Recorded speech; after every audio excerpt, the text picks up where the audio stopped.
Je suis à Miami, la ville où j'habite une partie de l'année, mais dans la cour d'une maison que je ne connais pas. Je suis assise à une table ronde.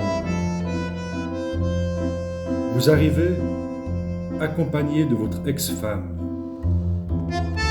Elle me regarde sans rien dire, avec ses longs cheveux châtains, ses yeux bleu-vert et ses dents un peu en avant. Vous êtes derrière, tout vieux, voûté, malade.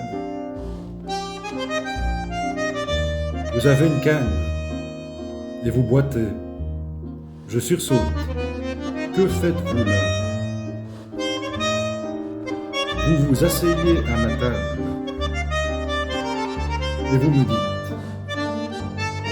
ne t'inquiète pas, je vais me soigner. Je suis très mal à l'aise. Soudain, je me retrouve sur la glace avec des enfants. Je distribue des mots aux enfants. Vous avez écrit un petit mot sur une étiquette blanche pour chacun. Mais j'ignore ce que vous avez écrit. Je me réveille.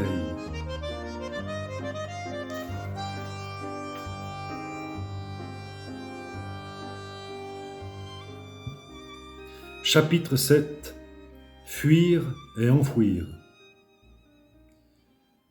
J'ai cru que je ne pourrais organiser ma vie professionnelle en vous évitant, Monsieur O. J'ai cru que je pourrais construire ma vie personnelle en vous ignorant. Avec Olivier, nous nous sommes fiancés. Je me suis converti au judaïsme.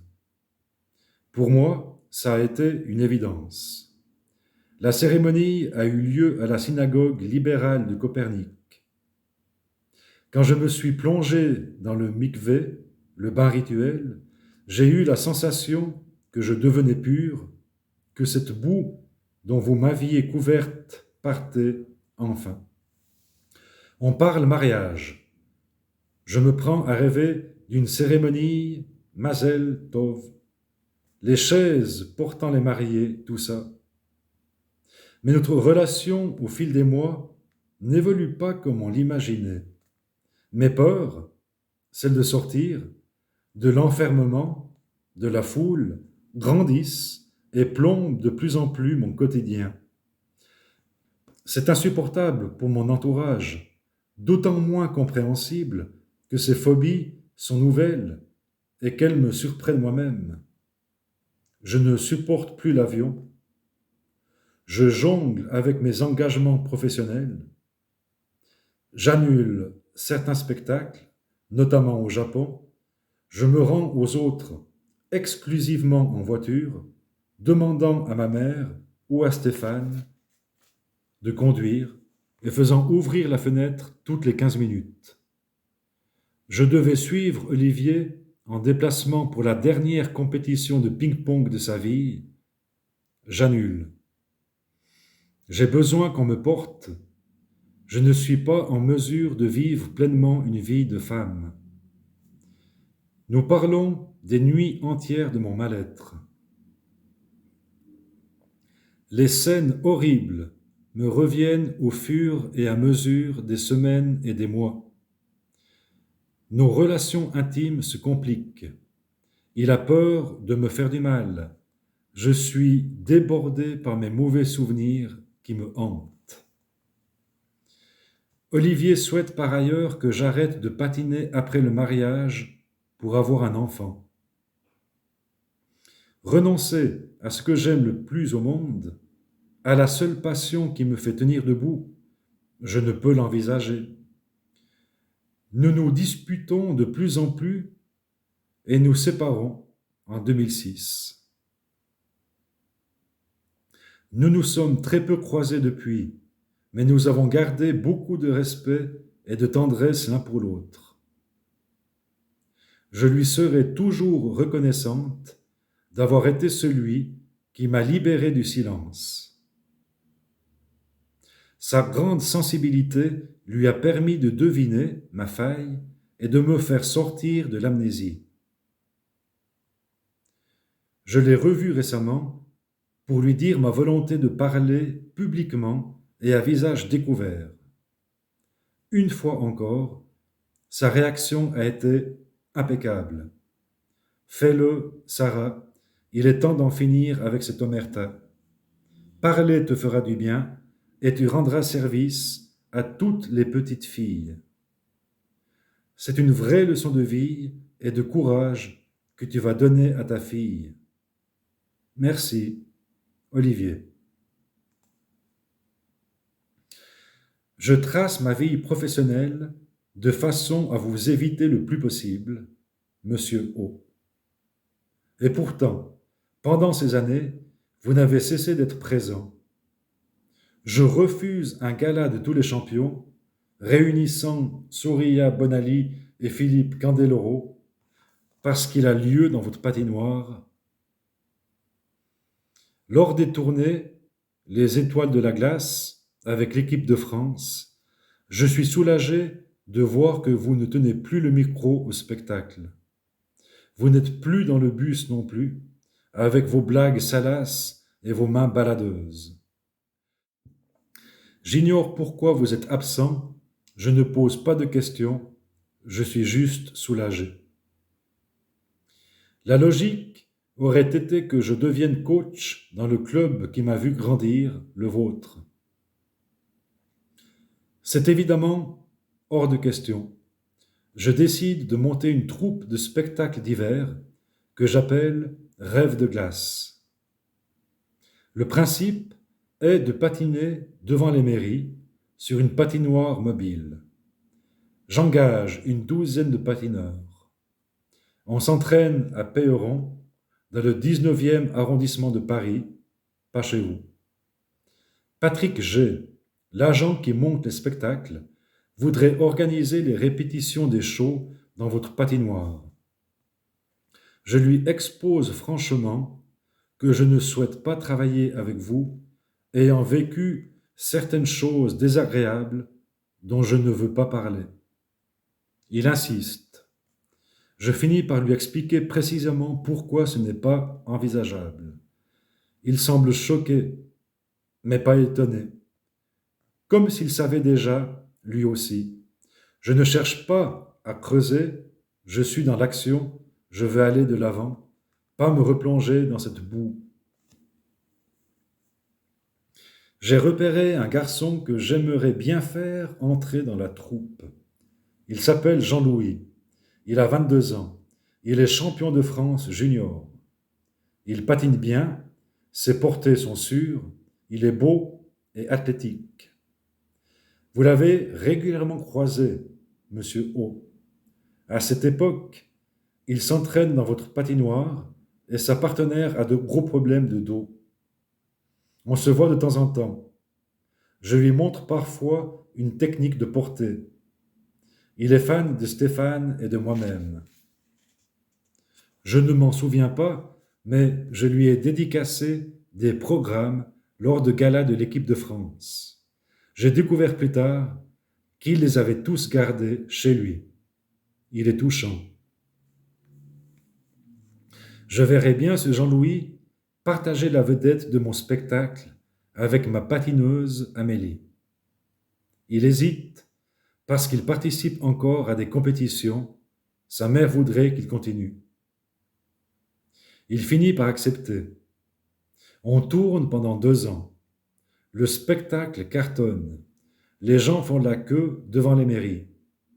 Jean-Louis, peu à peu, prend de l'importance dans la troupe. Il s'occupe du choix des musiques, m'aide à monter les dossiers, règle les problèmes d'Internet, de logistique et, de facto, devient le régisseur du spectacle. Nous sommes de plus en plus proches, fusionnels. Ma tournée, aux yeux de tous, est maintenant celle de Jean-Louis et Sarah. Amélie, sa partenaire de patinage, nous surnomment les Velcro.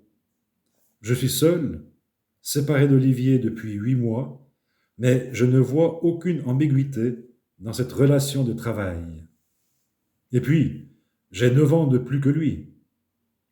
Il me faut plusieurs mois pour comprendre que nous sommes en train de tomber amoureux. J'ai besoin de temps pour envisager une relation avec un homme. Il le respecte. Il est tellement gentil et sain. Au début, il nous arrive même de dormir ensemble sans qu'il se passe quoi que ce soit. Stéphane, qui patine avec moi sur la tournée, l'aime beaucoup.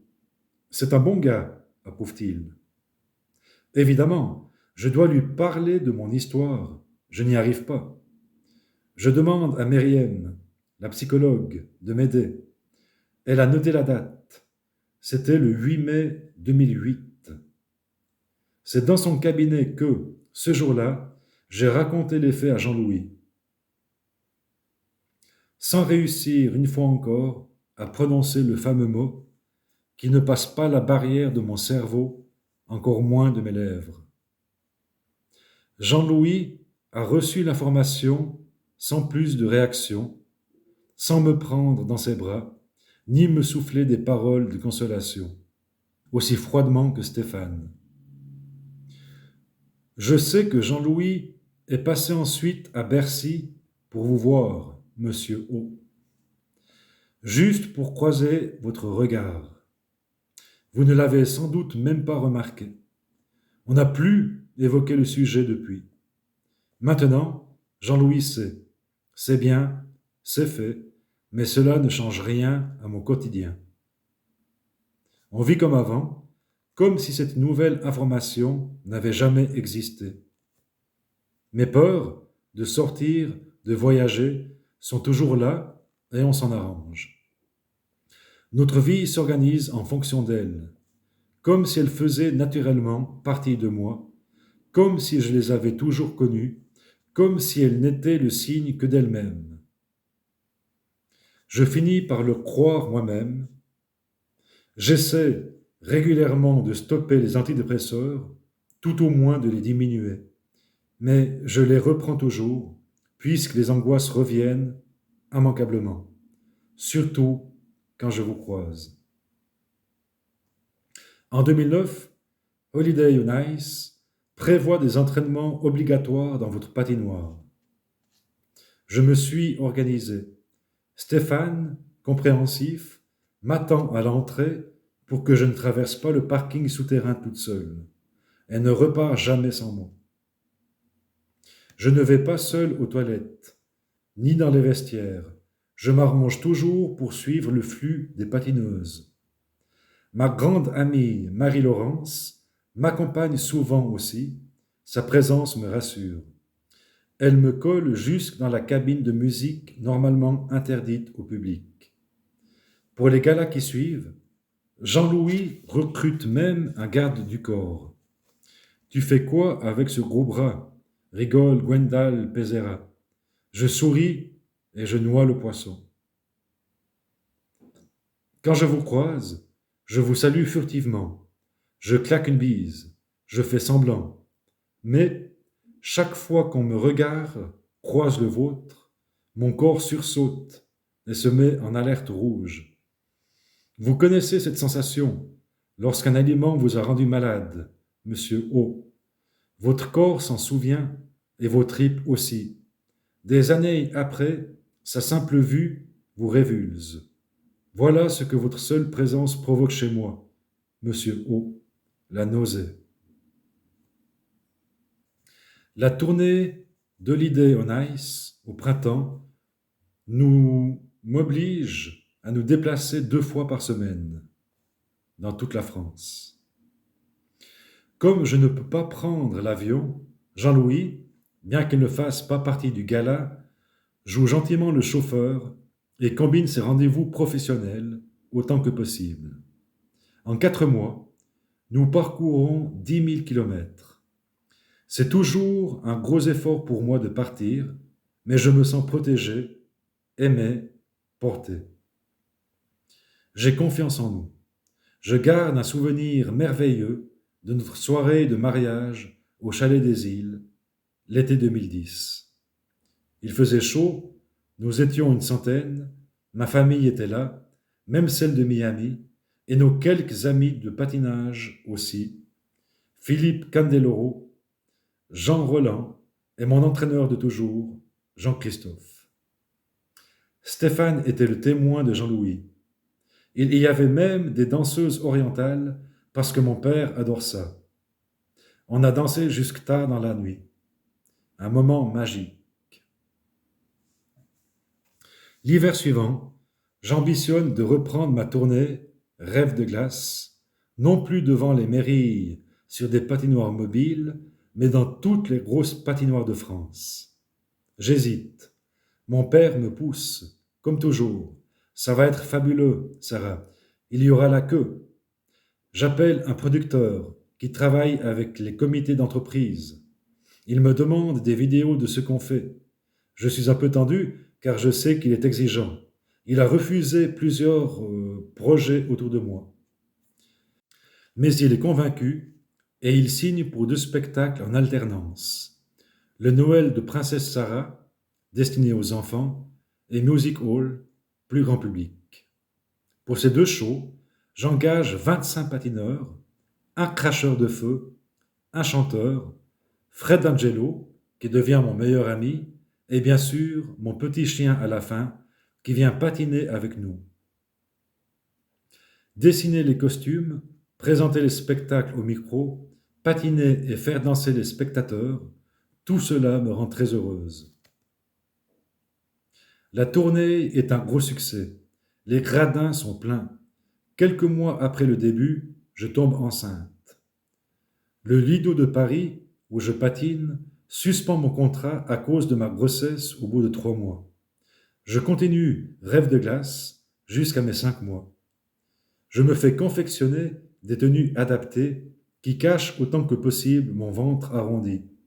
En fin de portée, Stéphane me dépose sur la glace comme si j'étais un vase de cristal. C'était l'année en 2011. Je reprends les galas 3 mois après.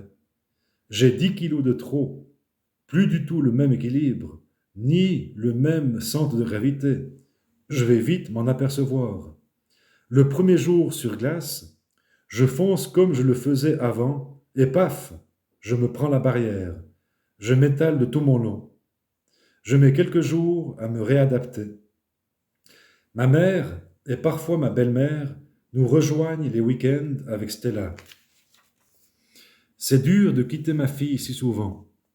J'ai beaucoup pleuré lors des premières séparations. Depuis toute petite, elle nous regarde patiner, son père et moi. Stéphane s'étant gravement blessé à l'épaule, il ne peut plus me porter et je patine dorénavant avec Jean-Louis. Très vite, Stella a été gagnée par notre passion. Nous avons même monté un spectacle tous les 3 que nous avons présenté dernièrement à Orlando. Tous les 4, pardon, avec ma chienne Princess Ice qui déboule à la fin. Lors de ces moments où nous partageons notre passion, notre harmonie familiale est magique. Les Américains l'ont senti, je crois. Ils ont adoré. Un jour, j'ai enterré votre nom, Monsieur O. Rêve de glace se produisait à La Roche-sur-Yon. Retourner patiner dans cette ville où vous m'avez violé la première fois, c'est un cauchemar pour moi. Mais je n'ai pas mon mot à dire, c'est le producteur qui choisit les lieux. Fred, le chanteur, est devenu un ami au fil de nos longues discussions dans le bus. Je lui ai parlé de vous. Devant ma panique, il me propose d'écrire votre nom sur un papier, de le brûler et de jeter les cendres dans un trou près d'un arbre. Tu verras. Après, tu te sentiras mieux, m'assure-t-il. Nous l'avons fait. Je ne sais pas si c'est le papier brûlé ou sa gentillesse. En tout cas, j'ai pu patiner. En 3 ans, Rêve de glace a écumé toutes les patinoires de France. Il faudrait renouveler le spectacle, mais je n'ai plus trop d'idées.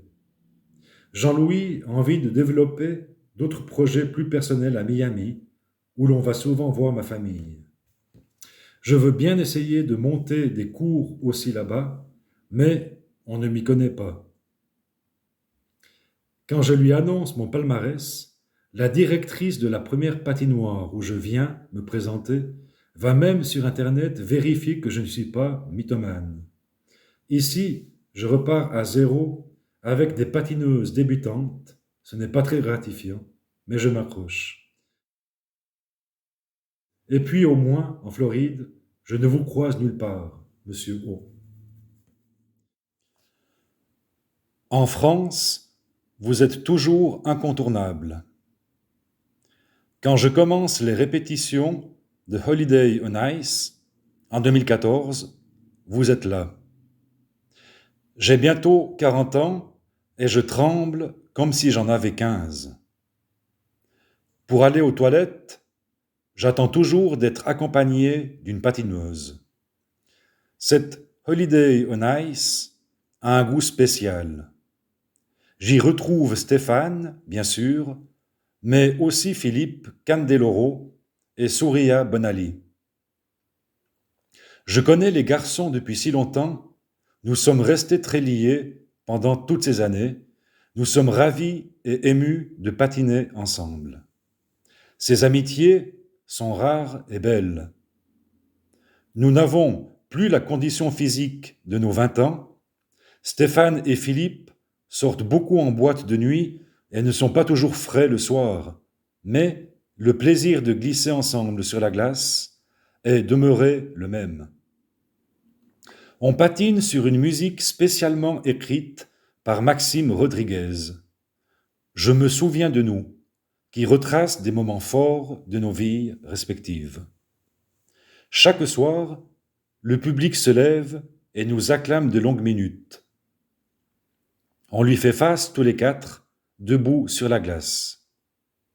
On savoure, on voudrait que ça dure toujours. Ces moments sont tellement forts et exceptionnels.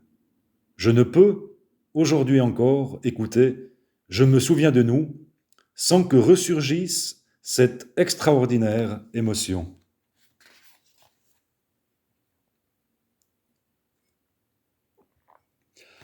Un jour de 2016, je vous croise au restaurant. Mon père vient de se faire opérer. Nous sortons de l'hôpital avec ma fille, ma mère et ma tante. Nous ne sommes pas loin de la patinoire puisque nous habitons à côté. Mais je connais vos habitudes. J'évite les lieux où je sais que vous pouvez aller. Ce jour-là, on entre, on s'installe, on commande. C'est alors que je vous vois. Vous êtes avec une patineuse, une professeure du club que je connais bien. Maman, il est là. Ma mère tourne la tête, vous reconnaît et se raidit. Non seulement elle ne vous a jamais revu depuis la fameuse confrontation, mais elle contourne toujours le périmètre de la patinoire dont elle ne supporte même plus l'existence. Vous nous apercevez, vous aussi. Au lieu de nous ignorer, vous vous levez et vous vous dirigez vers nous avec la patineuse. Vous êtes, comme toujours, habillé en chemise et pantalon de costume avec votre teint livide. Je panique. Je regarde ma mère qui n'a pas l'air mieux que moi. Pourquoi venez-vous vers nous? Qu'avez-vous en tête? Je suis avec ma fille qui ne sait rien. Je la pousse derrière moi dans un réflexe de protection dérisoire. Vous vous penchez vers ma maman pour l'embrasser. Elle esquive et vous laisse juste un furtif bout de main. Elle ne vous regarde pas. Vous vous tournez vers moi. Bonjour, comment vas-tu? Que fais-tu ici? Je bredouille que mon père est malade. Vous parlez de tout et de rien, très à l'aise. Mais quand vous me regardez, je lis dans votre regard que vous vous souvenez. Vous partez vous rasseoir tous les deux. Je tremble comme une feuille. Nous sommes bouleversés, maman et moi. Ma tante ne comprend pas pourquoi nous voulons abréger le repas. Prétextant de ne pas nous sentir très bien, nous quittons rapidement les lieux. Nous fuyons. Nous ne devrions pas fuir. Ce n'est pas à nous de fuir. Après coup, ma mère est furieuse. Cette ordure se permet de venir me saluer. Il devrait se cacher. Vous ne vous cachez pas. Aujourd'hui, vous ne figurez plus officiellement dans l'organigramme du club. C'est votre frère qui a pris la relève. Sauf que, lorsque je viens en mai 2019, vous êtes encore aux commandes, dans votre bureau. À cette époque, je dois organiser un stage d'été de 2 semaines à Paris pour des petites élèves américaines. En tant qu'ancienne championne de votre club, j'ai des facilités pour réserver des créneaux dans votre patinoire. Sa proximité avec mon domicile est importante pour moi, mes blocages m'empêchant toujours d'être mobile. Je réserve les créneaux. Plus l'échéance approche, plus l'angoisse monte. J'hésite à annuler le stage au dernier moment, mais je n'ose pas décevoir mes élèves qui se réjouissent tant. Nous commençons donc le stage. L'accès à la patinoire a été refait, on n'entre plus par le parking. Le bureau du patron est maintenant directement à l'entrée, sur la gauche. Et je vous vois dès que j'arrive. Seule différence avec autrefois, la porte de votre bureau reste toujours ouverte. Vous aurait-on intimé l'ordre de ne plus fermer votre porte dorénavant? Mais vous a-t-on aussi interdit le parking, votre voiture, les stages, tout contact avec les jeunes? Je sais bien que, dans votre royaume, vous faites ce que bon vous semble. Je ne suis pas venu sans protection.